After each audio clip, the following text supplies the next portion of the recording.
आजची जी पत्रकार परिषद आहे त्याच्यामध्ये जो मुख्य हेतू आहे माझा की तो निवडणूक कायद्यामध्ये जे अलीकडे मोठे बदल झालेले आहेत आणि त्या बदलाचा इम्प्लिकेशन्स त्याच्याबद्दल असलेली सगळी माहिती आपल्यापुढे द्यावी आणि आपल्या माध्यमातून सर्व लोकांच्यापर्यंत ती माहिती पोहोचावी असा या परिषदेचा आजचा हेतू आहे. आपल्याला माहिती असेल की निवडणूक कायद्यामध्ये आणि कायद्याअंतर्गत जे रूल्स आहेत त्याच्यामध्ये एक मोठे बदल झालेले आहेत.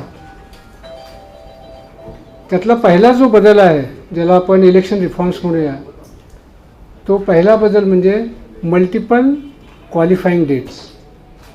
म्हणजे पूर्वी कसं असायचं की 1 जानेवारी ही एक क्वालिफाईंग डेट असायची आणि 1 जानेवारीला ज्यांचं 18 वर्ष पूर्ण झालेलं आहे त्यांना मतदार म्हणून त्याची नाव नोंदणी करता यायची.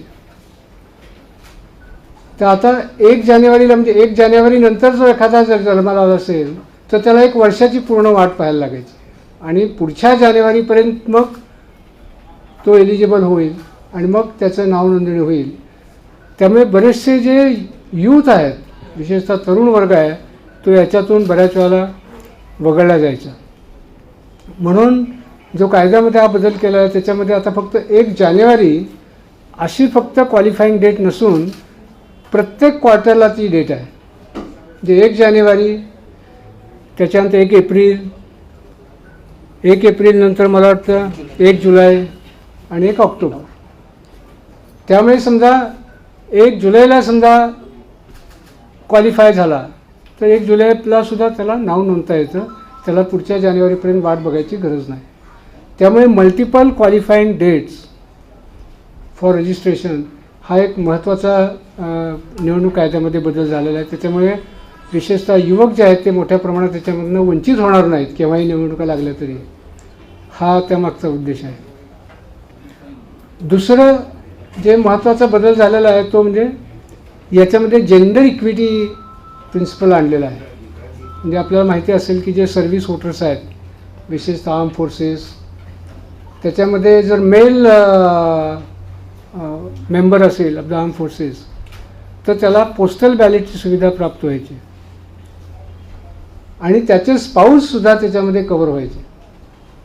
परंतु जर फिमेल मेंबर असेल आर्म फोर्सेसची तर ती सुविधा त्याच्या स्पाऊसला पूर्वी नसायची. त्यामुळे आता त्यांनी हा शब्द वाईफ किंवा हजबंड हा शब्द काढून स्पाऊस हा शब्द टाकलेला आहे.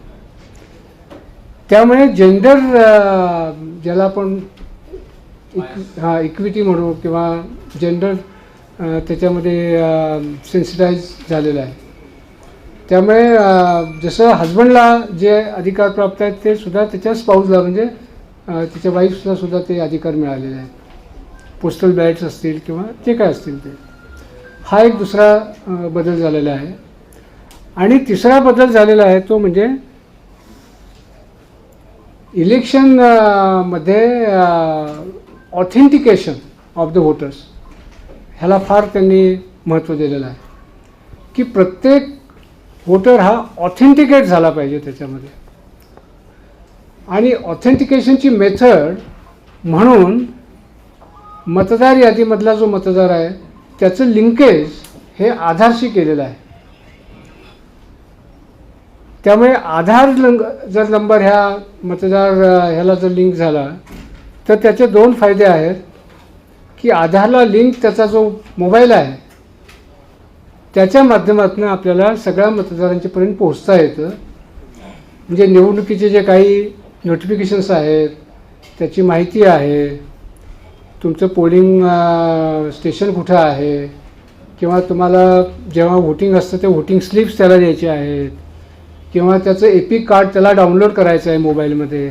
ह्या ज्या सुविधा आहेत ह्या सुविधा त्या माध्यमातून सगळ्यांच्यापर्यंत जाव्यात असा एक त्यामागचा हेतू आहे.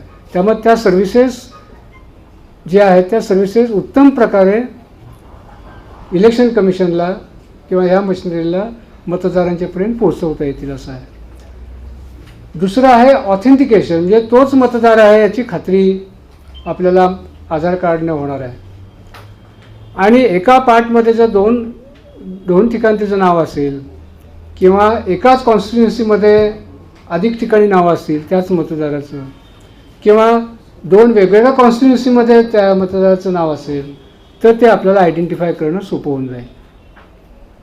आणि त्यामुळे हे डुप्लिकेट आहेत किंवा जे मल्टिपल रजिस्टर झालेले आहेत, तर त्यांनासुद्धा याच्यामध्ये आपल्याला जे डुप्लिकेट झालेले आहेत ते याच्यामध्ये वगळणी करणं सोपं होऊन जाणार आहे. त्यामुळे तो एक ऑथेंटिकेशनचा मुद्दा आहे. पण याच वेळेला एक महत्त्वाची गोष्ट ह्या कायद्यामध्ये म्हटलेलं आहे की आधार हा क्रमांक मिळवण्याची जी प्रक्रिया आहे ती सुद्धा ऐच्छिक ठेवलेली आहे. आणि ऐच्छिक आहे याचा अर्थ तुमच्याकडे आधार कार्ड नसेल किंवा असेल आणि तुम्हाला ते द्यायचं नसेल तर मात्र दुसऱ्या पद्धतीने ते ऑथेंटिकेशन होणार आहे. आणि त्यासाठी त्यांनी 11 डॉक्युमेंट्स त्याच्यामध्ये नमूद केलेले आहे की ज्याच्यामध्ये पासपोर्ट असेल किंवा मनरेगा कार्ड असेल किंवा इतर डॉक्युमेंट्स आहेत. ती नंतर लिस्ट मी तुम्हाला वाचून दाखवेन. तर त्या लिस्टमधलं कुठलं तरी त्याला देणं अनिवार्य आहे. जर त्याला ऑथेंटिकेशनसाठी दुसरं आधारशिवाय दुसरं काही नसेल, आधार नसेल त्याच्याकडे, तर त्याला ते दुसरं म्हणजे डॉक्युमेंट ऑथेंटिकेशन देण्यासाठी आणि त्याचा वापर करून ते नाव यादीतलं ऑथेंटिकेट आपण करणार आहोत.